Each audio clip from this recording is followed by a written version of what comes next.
22장을 한번 보겠습니다.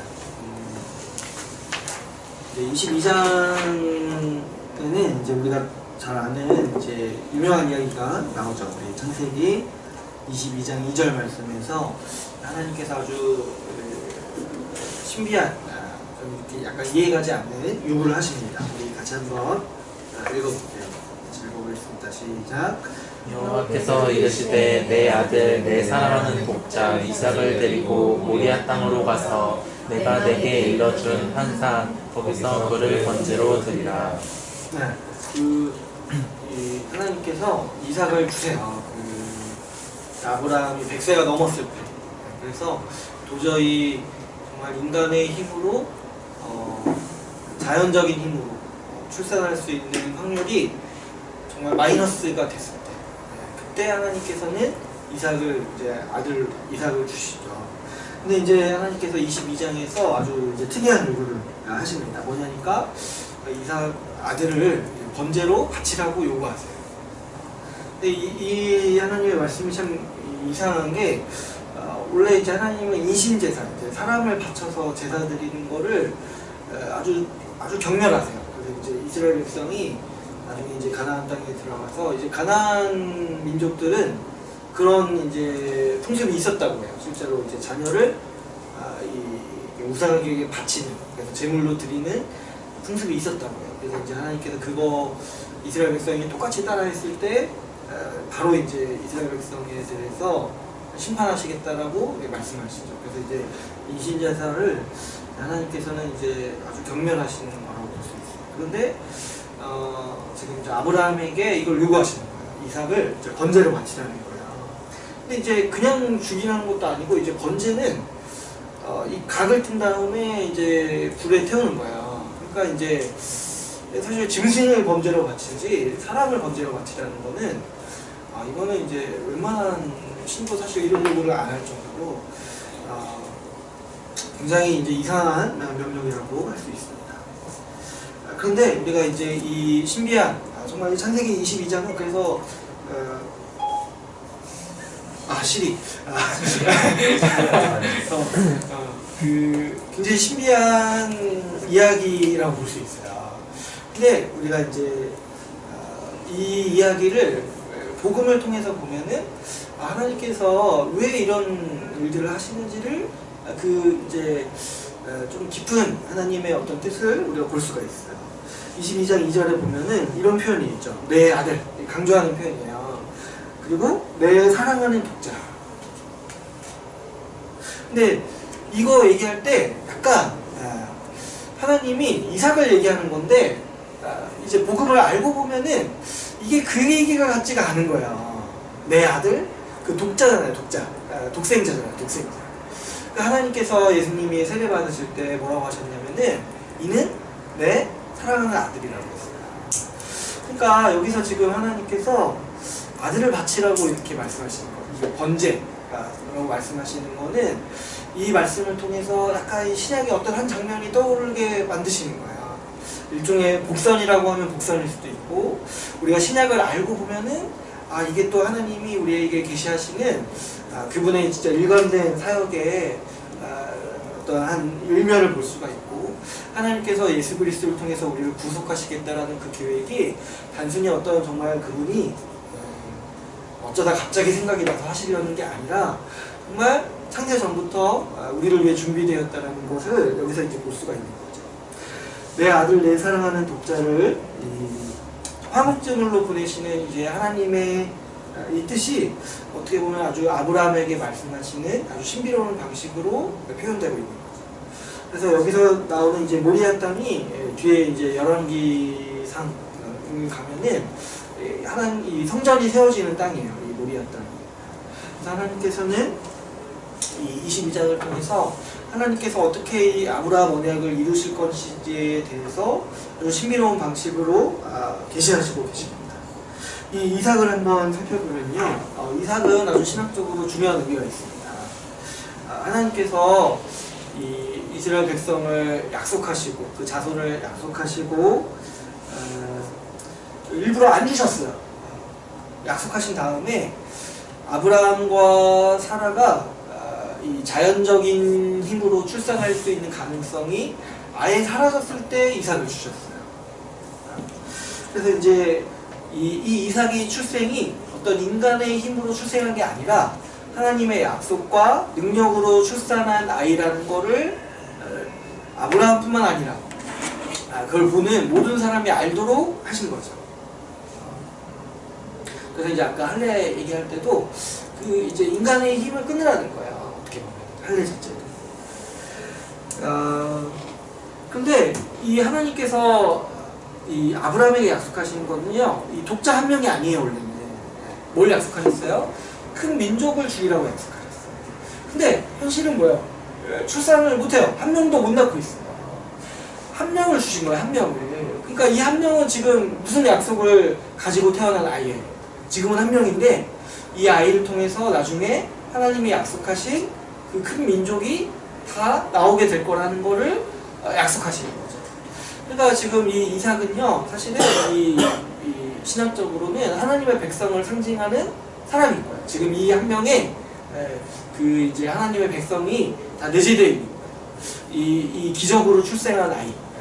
그래서 하나님은 이런 방식으로 이 하나님의 백성이요, 단순히 우리가 정말 어떤 인간의 힘으로, 인간의 자율적인 힘으로 하나님의 백성이 출생으로 낳는 것이 아니라 하나님의 약속과 그분의 능력으로만 하나님의 백성이 잉태되고 출생할 수 있다는 것을 우리에게 이제 보여주고 계시는 거죠.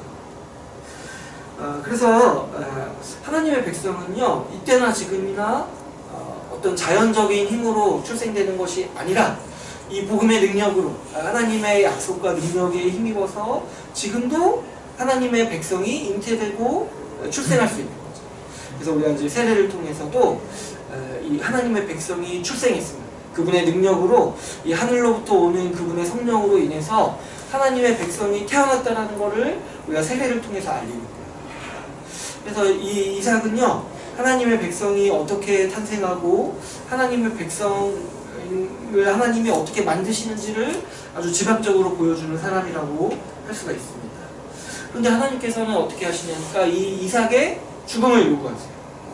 그랬을 때 하나님께서는 하나님의 백성으로 부름받았지만 죽어 마땅한 하나님의 심판 앞에서 죽을 수밖에 없는 인간의 존재를 이 이삭을 통해서 보여주시는 거예요. 죽을 수밖에 없어요.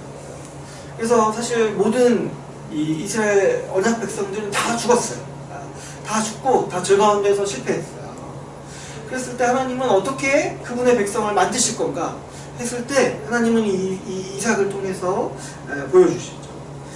어떻게 하셨냐면 우리가 아는 유명한 이야기 여호와 이레라는 사건을 통해서 보여주시죠. 아브라함이 아주 부지 중에 복음을 얘기합니다. 창세기 22장 8절 우리 같이 읽어볼게요. 같이 읽어보겠습니다. 시작. 아브라함이 이르되 내 아들아 번제할 어린 양은 하나님이 자기를 위하여 친히 준비하시리라. 이삭이 물어본 거예요. 바칠 양이 어디냐. 사실 자기인데 자기가 죽어야 되는데. 근데 이제 아브라함이 뭐 알고 얘기한 걸 수도 있고 모르고 얘기한 걸 수도 있어요. 그런데 하나님이 준비하실 거라고 하는 거야. 그랬을 때 하나님이 이삭을 받지 않으시고 이제 근처에 우연히 이렇게 풀에 걸려서 못 빠져나오는 순양을 대신 받으신 거예요. 그랬을 때 이제 아브라함이 이 순양을 대신 제사로 드리면서 이 하나님의 구속 계획이 어떻게 이루어질 건지 그 윤곽을 이제 보게 되는 거예요. 원래는 이삭이 죽어야 되는데 하나님이 대신 죽을 화목 제물을 준비하시겠다라는 그 계획을 보여주시는 거죠. 그래서 이를 통해서 하나님은 어떻게 자기 백성을 만드실 것인지, 어떻게 자기 백성을 구속하실 것인지를 이 아브라함 언약을 통해서 아주 구체적으로 우리에게 가르쳐주고 있으십니다. 그래서 창세기 22장 14절에 이렇게 얘기를 하는 거예요. 아브라함이 그 땅 이름을 여호와 이레라 하였으므로 오늘날까지 사람들이 이르기를 여호와의 산에서 준비되리라 하더라. 그래서 우리가 이제 뭐 여호와 이레 이런 얘기 하잖아요. 하나님이 준비하신다. 근데 이제 제가 전에 보니까 뭐 이렇게 수능 볼 때 자꾸 여호와 이레 이렇게 하더라고요. 이렇게 하나님이 준비하셨다. 근데 그게 그리스도를 준비하셨다는 말이네, 사실은. 그죠? 근데 여기서도 여호와 이레라는 말은 사실은 준비했다라는 의미보다는 보다라는 의미가 더 강해요. 보다. 하나님의 계획을 봤다라는 거야, 아브라함이. 그래서 아브라함은 이 하나님의 뜻과 목적을 얼핏 본 거예요. 그래서 이제 요한복음 8장 56절에서 예수님이 어떻게 얘기하시냐니까, 너희 조상 아브라함은 나의 때 볼 것을 즐거워하던가 보고 기뻐하였다는 얘기예요. 아브라함이 이 자기 아들 이삭을 바치면서 어쩌면 하나님의 계획을 어렴풋이 보고 그분이 하시려는 일을 알고 그 예수 그리스도를 기다렸다는 거죠. 그리고 마침내 그 하나님과 함께 있으면서 그리스도가 이 땅 가운데 오시는 것을 보고 아브라함이 기뻐했다는 거죠. 그때 나에게 하신 그 약속을 이분이 성취하신다는 것을 아브라함도 지금 보증하고 있다는 거예요. 우리가 이 아브라함의 믿음을 그래서 좀 살펴볼 필요가 있습니다. 아브라함이 뭘 믿었는가 우리가 좀 생각을 해보시면 히브리서 11장 19절에 이렇게 얘기를 하고 있어요. 이삭을 바칠 때 그가 하나님이 능히 이삭을 죽은 자 가운데서 다시 살리실 줄로 생각하지만 비유컨대 그를 죽은 자 가운데서 도로 받은 것입니다. 이랬을 때 아브라함의 믿음이 뭐였냐면 하나님이 죽은 자를 살리신다는 거예요. 죽은 자를 살리신다. 근데 아브라함의 믿음 실체가 우리가 믿고 있는 바랑 똑같은 거예요. 우리는 뭐를 믿어요? 하나님께서 예수 그리스도를 죽은 자 가운데서 살리셨다는 걸 믿어요. 그래서 그걸 믿음으로 우리도 부활할 거라는 것을 믿는 믿음이 우리가 가지고 있는 거예요. 그래서 아브라함이 믿은 내용과 우리가 믿은 내용이 똑같은 건 아니지만은 그 본질적으로 같은 거예요. 하나님이 죽은 자 가운데서 예수 그리스도를 부활시키셨던 것과 같이 우리도 부활할 거라는 것을 믿는다는 거죠. 우리도 예수 그리스도가 죽은 자 가운데서 살아나셨다는 이 부활의 소식을 믿고 우리도 부활 생명을 가졌다는 이 복음의 소식을 우리도 지금 믿는 거예요. 그래서 우리도 지금 아브라함과 같은 믿음 가운데 있는 거예요. 또 아브라함의 믿음에 대해서 얘기할 때 로마서 4장 말씀에서 얘기하고 있습니다. 우리 같이 한번 읽어볼까요? 4장 19절에서 22절 말씀 같이 읽어보겠습니다. 시작. 백세가 되어 자기 몸이 죽은 것 같고 사라의 태가 죽은 것 같음을 알고도 믿음이 약하지 아니하고 믿음이 없어 하나님의 약속을 의심하지 않고 믿음으로 견고하여져서 하나님께 영광을 돌리며 약속하신 그것을 또한 능히 이루실 줄을 확신하였으니 그러므로 그것이 그에게 의로 여겨집니다. 하나님께서 그러니까 믿음이라는 게 이제 뭐냐니까 아브라함이 하나님이 주신 약속을 굳게 믿고 흔들리지 않았다는 거야. 그러니까 이게 아브라함의 믿음이고 의로 여김을 받는 믿음이라는 거야. 아브라함이 사실은 이제 믿을 수가 없었어요. 그죠? 그 자기가 죽은 것 같았다는 거야. 자기도. 지금 이제 이삭도 죽음에서 거졌는데 자기도 어때요? 죽은 것 같은 거야. 자기 몸이. 그래서 아이를 출산할 수 있는 전혀 가능성이 없는 거야. 자기뿐만 아니라 사라도. 그래서 전혀 믿을 수 없는 상황인 거야. 그런데 그럼에도 불구하고 믿음이 약해지지 않고 믿었다는 거야. 그리고 거기서 흔들리지 않았다는 거죠. 그래서 그 믿음을 하나님께서 의로 여기셨다는 거예요.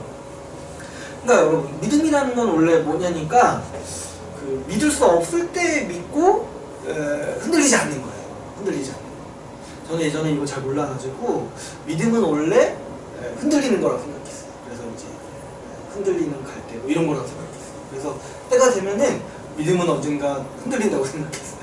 그래서 아주 때때마다 흔들리고 때때마다 의심하고 이게 그래도 저는 이게 믿음의 삶이라고 생각했는데 사실 이제 그게 믿음이 아니라는 거야. 믿음이라는 거는 원래 죽은 자 가운데서 살리시는 분을 믿는 거야. 그러니까 뭐야? 내가 도저히 믿을 수 없을 때 믿는 게 믿음인 거야. 예를 들어서 지금 내가 힘들어요. 지금 내가 뭐 미래도 굴뚝입니다. 근데 뭘 믿는 거예요? 하나님이 나에게 복을 주셨다는 걸 믿는 거예요. 하나님이 나에게 하나님 나라를 이미 임한 하나님 나라에 들어가게 하셨고 앞으로 올 세상에서 완성될 세상에서 나를 그분의 나라 백성으로 받아들이셨다는 거를 믿는 거야. 이게 이제 믿음인 거야. 근데 내가 막 뭐 힘들 때마다 아이고 참 더럽다 이렇게 하나님이 나를 돌보시지 않는다 이렇게 흔들리는 게 믿음이 없는 거라는 거야. 하나님이 의로 여기시는 믿음이 뭐라니까 우리가 바랄 수 없을 때 사실 아무것도 내가 눈에 보이는 거 아무것도 내가 복 받았다라고 말하기가 힘들 때 있잖아요. 그럴 때 내가 이미 복을 받았다라고 믿는 거죠. 뭐에 근거해서 우리에게 주신 말씀과 또 성령을 근거로 해서 내가 이미 받았다는 걸 믿고 그렇게 살아가는 게 그리고 거기서 흔들리지 않는 게 믿음이다. 내가 여기서 흔들린다는 거는 뭐에 대한 반증이니까 안 믿긴다는 거에 반증인 거야. 안 믿긴다는 거야. 그랬을 때 저는 이제 좀 우리가 많이 흔들리는 이유가 좀 이런 걸 좀 우리 믿음을 여기에 안 거는 거야. 우리 하나님 나라에 대한 관점도 없고 또 하나님께서 하신 일에 대한 지식도 없고 맨날 뭐냐니까 내가 처한 상황만 내 눈에 들어오는 거야. 그랬을 때 이제 하나님이 우리에게 언약으로서 약속하신 그 표징들이 뭐냐니까 말씀이요 또 우리 성례 성찬에 참여하고 세례 받고 이거를 근거로 내가 믿는 거야. 하나님의 복음을 다시 한번 보고 십자가를 보고 그러면서 흔들리지 않는 거야. 내가 지금 상황이나 어떤 환경 가운데서 내가 지금 겪고 있는 어떤 경험 가운데서 흔들리지 않는 게 믿음이라는 거야.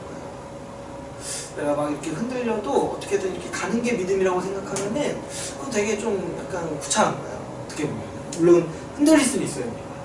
하지만 우리 이 하나님이 하신 일을 봤을 때 그리고 이미 우리에게 주신 하나님이 우리에게 복 주시겠다고 하신 그 계약의 내용들을 봤을 때 이렇게까지 우리를 위해 낮추신 그분을 믿지 않는 거는 굉장히 이제 어려운 거죠. 그랬을 때 여러분 우리가 이 아브라함 언약에서 반드시 믿고 소망해야 될 바가 있어요. 그게 뭐냐니까 하나님께서 우리에게 그분의 나라를 주신다는 거예요. 지금도 주시고 앞으로도 완성하셔서 우리를 그 나라 백성으로 삼으셨다는 거잖아요. 그래서 지금도 우리가 하나님 나라의 복락을 하나님께서 이미 주셨고 그래서 믿음으로 그것을 받아들이는 사람이 그것을 누리는 거. 그리고 마지막 날에 우리가 하나님 나라에 온전히 참여할 것을 소망으로 우리가 살아가는 거죠. 그래서 이게 다 우리 믿음에 속해 있어요. 우리가 하나님이 주시는 복을 받아서 누리는 모든 삶의 양태가 다 믿음에 속해 있어요. 내가 이거 거부하는 순간 또 흔들리는 순간 거의 잃어버리는 거야. 주신 만큼 내가 살아가지 못하는 거죠. 그랬을 때 우리가 좀 이 아브라함의 믿음을 보고 좀 믿음이 무엇인가 많이 생각할 수 있어야 되고 또 우리가 좀 흔들리지 않는 믿음을 갖도록 좀 우리가 우리 자신을 연단해야죠. 우리 마지막으로 우리 이 아브라함의 언약이 신약에서 어떻게 성취되었는지를 간단히 한번 살펴보도록 하겠습니다. 아브라함에게 하나님이 하신 약속, 12장 약속을 보면 세 가지였죠. 자손에 대한 약속과 땅에 대한 약속, 그리고 복에 대한 약속입니다. 근데 이 자손에 대한 이 약속을 신약에서는 두 가지로 얘기를 해요. 우리 갈라디아서 3장 16절 같이 한번 볼까요? 같이 한번 읽어볼게요. 3장 16절 말씀 읽어보겠습니다. 시작. 이 약속들은 아브라함과 그 자손에게 말씀하신 것인데 여럿을 가리켜 그 자손들이라 하지 아니하시고 오직 한 사람을 가리켜 내 자손이라 하셨으니 곧 그리스도라. 네. 이게 무슨 말씀이냐면 하나님께서 아브라함에게 너에게 씨를 주시겠다, 너에게 자손을 주겠다 말씀하셨을 때 그게 문법적으로 단수라는 거야. 근데 사실 엄밀히 말하면 그건데요, 그 집합명사, 그죠? 잘 옛날 거라서 기억이 안 나. 맞죠? 그 단수도 원래 복수잖아요, 그죠? 근데 단수지만 의미는 복수잖아요. 근데 사도 바울이 자손이라고 얘기했으니까 한 사람을 주겠다라고 하나님이 말씀하셨다는 거예요. 그래서 하나님이 아브라함에게 주겠다고 하신 그 자손이 결국에 뭐냐니까 예수 그리스도를 주겠다라고 약속하셨다. 그래서 3장 16절에서 하나님의 약속하신 바대로 아브라함의 자손은 그리스도 한 명이라는 거예요. 지금 뭐 유대인들이 자기 할례 받았다고 아브라함 자손이라고 얘기하는데 여기 다 아니고 하나님은 원래부터 한 명 그리스도를 아브라함의 자손으로 주겠다라고 약속하셨다. 근데 이렇게 말하면 약간 이상할 수 있어요. 왜 그러냐니까 하나님이 분명히 어떤 약속도 주셨어요. 이 자손이 하늘의 별과 같이 많고 바다의 모래와 같이 많을 거라고 하셨어요. 그럼 이건 뭐냐 했을 때 갈라디아서 3장 29절에서 이렇게 말씀하십니다. 너희가 그리스도의 것이면 곧 아브라함의 자손이요 약속대로 유업을 이을 자입니다. 그러니까 자손이라는 단어를 보면은 집합명사로서 한 명인데 그 안에 누가 있는 거예요? 여러 명이 있는 거예요. 우리가 그리스도의 것, 우리가 그리스도 안에 있고 그리스도께 속해 있으면 우리는 여러 명이지만 자손 그 한 명, 그리스도로 불리는 거예요. 근데 그 안을 보니까 그리스도 안에 우리가 있어요. 여러 명이 있어요. 그래서 뭐예요? 그 하늘의 별, 그리고 바닷가의 모래가 누구를 얘기하는 거라는 거예요. 그리스도 안에 있는 교회를 말하는 거예요. 그래서 집합명사로서의 자손, 한 명을 약속하셨지만 왜 그게 다수가 되냐? 그 안에 그리스도와 연합한 교회가 있기 때문에 하나님은 한 명을 주셨지만 또 어떻게도 말씀하실 수 있다는 거예요. 내가 이 바다의 모래와 같이 하겠다. 내가 하늘의 별과 같이 하겠다는 거예요. 그래서 이 하나님께서 아브라함에게 약속하셨을 때 너의 자손이 하늘의 별과 같이 많아지고 바다의 모래같이 많아지리라고 하신 그 약속의 말씀이 이스라엘 민족을 통해서 성취된 것이 아니라, 왜냐면 이스라엘 민족은 다 수를 셀 수 있었어요. 그 민수기 보면 어때요? 수를 다 세잖아요. 그것도 2번 세잖아요. 그거 아니에요, 그거는. 그죠? 수를 셀 수가 있으니까. 근데 그 말씀이 어디서 성취가 되는 거예요? 우리 교회를 통해서 성취가 되는 거예요. 왜냐? 교회는 지금 수를 셀 수가 없어요. 너무 많아가지고. 이 교회 역사 속에서 존재한 그리스도 안에 있는 이 아브라함 자손이 너무 숫자가 많아서 어느 인간도, 어느 사람도 그걸 셀 수가 없어요. 하나님만 세실 수가 있죠. 그래서 제가 언제 한번 갈라디아서 설교할 때 말씀드린 적이 있어요. 여기서 이 하늘의 별이 우리 교회다. 이 바다의 저희 모래 중에 한 톨이 우리 교회라는 거예요. 그래서 우리가 진짜 아브라함의 자손인 거예요. 어떤 유대인이 아니라 우리가 혈통적으로 믿음의 이 계보로 해서 아브라함의 자손이라는 거죠. 그래서 우리가 아브라함의 자손으로서 하나님의 아브라함 자손에게 약속하신 모든 복을 지금 우리 교회가 누리고 있다는 거죠. 그래서 이 자손에 대한 약속은 그리스도를 통해서 성취가 됐고 그리스도 안에 있는 우리에게 적용되고 있는 거예요. 그래서 이 아브라함 언약을 이해하는 게 그래서 중요한 거예요. 우리랑 상관이 있고요. 우리에게. 하나님이 우리에게 뭘 약속하셨는지가 이 아브라함 언약에 나와 있는 거죠. 그 다음에 이제 중요한 게 이 땅에 대한 약속이에요.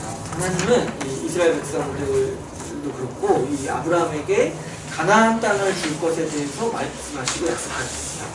근데 이 유대교 신학도 하나님께서 가나안 땅을 주시겠다라는 이 약속을 단순히 그 중동 지방의 어느 땅 한 조각 주시겠다는 약속으로 이해하지 않아요. 여기서 하나님께서 아브라함에게 이 땅을 주시겠다는 약속을 세상을 주시겠다는 약속으로 이해해요. 왜냐하면 이 언법 자체가 뭐예요? 하나님 나라를 세우시겠다는 약속이잖아요. 근데 하나님 나라는 단순히 어느 지방을 얘기하는 게 아니라 이 세상을 말하는 거예요. 그래서 이 로마서 4장 13절에서 이 아브라함에게 약속하신 그 언약의 실체가 뭐냐니까 세상이라고 얘기를 해요. 같이 읽어볼까요? 로마서 4장 13절 같이 읽어보겠습니다. 시작.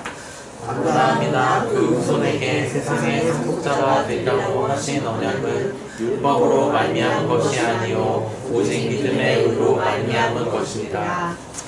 네, 여기도 지금 뭐예요? 아브라함 지금 어떤 얘기를 하는지 이제 우리는 이해하죠. 지금 아브라함 언약을 구체적으로 들어서 얘기하는 거죠. 근데 이 언약을 가리켜서 뭐라고 해석하냐니까 아브라함과 그 후손에게 세상의 상속자가 되리라고 말씀하신 언약이라는 거예요. 하나님 나라를 상속받는 자라고 말씀하시는 거예요. 근데 여러분, 우리가 아브라함 자손이라는 거예요. 그러니까 우리가 아브라함의 후손이고 우리가 세상의 상속자라는 거예요. 그러면 지금 이거는 이제 우리가 알다시피 이제 예수님 다시 오시는 날 우리에게 완전히 성취될 거예요. 그럼 지금은 뭐냐? 지금 우리 땅 한 조각 없는 우리 지금 이 인생은 뭐냐? 했을 때 그럼에도 불구하고 하나님은 우리에게 아브라함 언약을 지금도 성취해주고 계세요. 그 중에 하나가 뭐냐면 이제 신약에서 우리가 그리스도 안에 있다라고 하잖아요. 그리스도 안에서 인크라이스트 이 말은 예수 그리스도를 장소로 비유하는 말이에요. 그러니까 우리는 하나님께서 약속하신 그 땅, 하나님 나라를 그리스도 안에서 누리는 거예요. 그래서 이미 그리스도 안에서 라는 의미에서 우리에게 땅을 주시겠다라는 의미가 영적으로 성취가 되는 거예요. 그래서 예수님은 요한복음 15장에 보시면 내 안을 거라고 했어요. 내 안을. 그러니까 자기 자신을 하나의 예수님 자신을 땅으로 비유하시는 거예요. 내 안에 거라 했을 때. 내 안에서 살라는 거예요. 이걸 그냥 고시고대로 받아들이면 이해할 수가 없어요. 주님 안에 어떻게 들어가요? 이렇게 유체를 가지고 계십니다. 그런데 그것도 사실 이 언약의 관점에서 내가 너희가 거할 땅이라고 말씀하시는 거예요. 이런 영적인 의미뿐만 아니라 사실 이 땅이 상징하는 거는 그 땅의 수산물을 우리가 얻잖아요. 그래서 부와 관련이 있어요. 하나님이 이 필요세계의 풍요함과 부요함을 주시겠다라는 약속인 거예요. 근데 이 부요함도 이 신약에서 교회를 통해서 성취된 것을 보게 됩니다. 우리가 이제 같이 많이 읽었던 마가복음 10장 30절. 여기서 굳이 우리에게 교회에게 약속하신 복을 얘기할 때 전토를 얘기해요. 땅을 100배로 주신다. 그랬을 때 이것도 이제 이 언약을 염두에 두고 하는 말씀이라고 이해할 수 있어요. 우리에게 땅을 약속하셨는데 그 땅을 어디서 누리려니까 교회를 통해서 누려요. 이 모습을 어디서 우리가 보냐니까 사도행전 2장 그리고 5장 34절 35절에서 이렇게 교회를 묘사하는 거예요. 그 중에 가난한 사람이 없다는 거죠. 왜 그러냐니까 밭과 집 있는 자가 팔아서 그 판 것의 값을 가져다가 사도들의 발 앞에 두매 그들이 각 사람의 필요를 따라서 나눠줬다는 거죠. 그래서 교회는 전토, 그 전토가 상징하는 풍요로움을 내가 혼자 있을 때, 내가 교회 밖에 있을 때보다 100배를 누리는 하나님의 에덴 동산이라는 거예요. 그래서 우리가 하나님 나라로서 교회의 복을 누릴 수 있다는 거죠. 그래서 이 땅에 대한 약속이 우리가 그리스도 안에서 교회를 통해서 성취되었다라고 우리가 볼 수 있습니다. 마지막으로 이 복에 대한 약속도 우리에게 어떻게 성취되었는가, 신약에서 어떻게 얘기하는가 보시면 이 복은 제가 계속 말씀드렸다시피 하나님이 우리와 함께 하신다는 거예요. 갈라디아서 3장 9절을 보면은 우리가 아브라함과 함께 믿음으로 복을 받았다는 거예요. 왜냐? 아브라함이 평생 하나님과 동행했듯이 우리도 뭐예요? 하나님과 동행하는 거예요.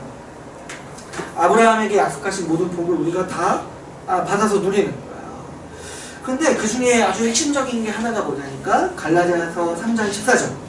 우리 마지막으로 한번 같이 읽어보겠습니다. 갈라디아서 3장 14절 같이 읽을게요. 시작. 이는 그리스도 예수 안에서 아브라함의 복이 이방인에게 미치게 하고 또 우리로 하여금 믿음으로 말미암아 성령의 약속을 받게 하려 함이라. 네, 아브라함의 복이 우리에게 어떻게 성취됐냐니까 우리가 성령을 받은 거예요. 성령의 약속을 받게 됐잖아요. 이 갈라디아서 3장 14절은 진짜 이 성경 전체를 한 구절로 요약하는 구절이에요.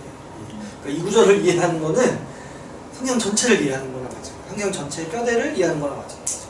지금 사실 읽어보면은 그냥 읽으면 이해가 안 가요. 이 아브라함한테 언제 성령을 약속하셨어요? 그죠? 그러니까 아브라함과 함께 복받은 게 뭐냐니까 우리가 지금 성령을 받은 거예요. 성령을. 근데 왜 그러냐니까 이거는 사실 언약적 관점에서도 설명할 수 있지만 우리에게 성령을 주셨다라는 거는 그분 하나님이 우리 안에서 내주하신다는 거예요. 성령 하나님이 우리와 내주하신다는 거죠.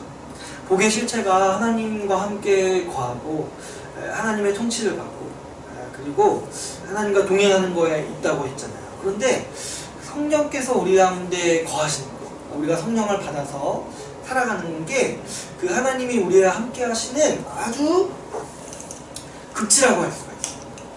그래서 우리를 가리켜서 하나님이 거하시는 성전이라고 얘기하는 거 있잖아요. 교회 안에 하나님이 성령으로 거하시는 거. 이게 하나님께서 우리에게 주시는 아주 복의 극치인 거예요. 우리가 성령 받은 거 있잖아요.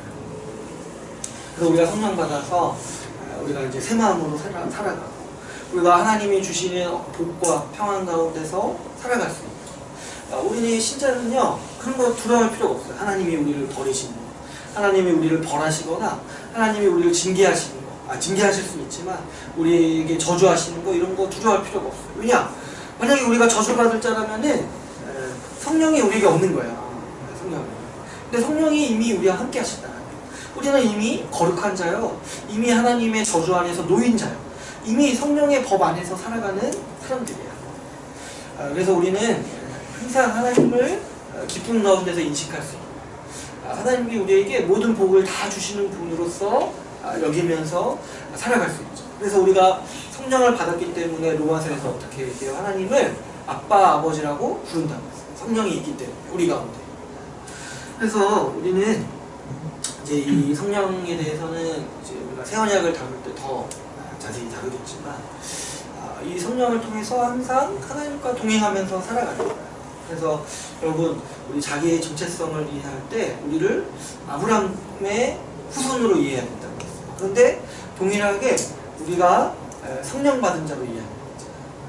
아브라함의 후손이기 때문에 우리가 성령 받아서 하나님 나라의 복락을 다 누리는 자로서 우리 자신을 이해하는 게 이 아브라함 언약을 이해하는 거라고 할 수가 있어요.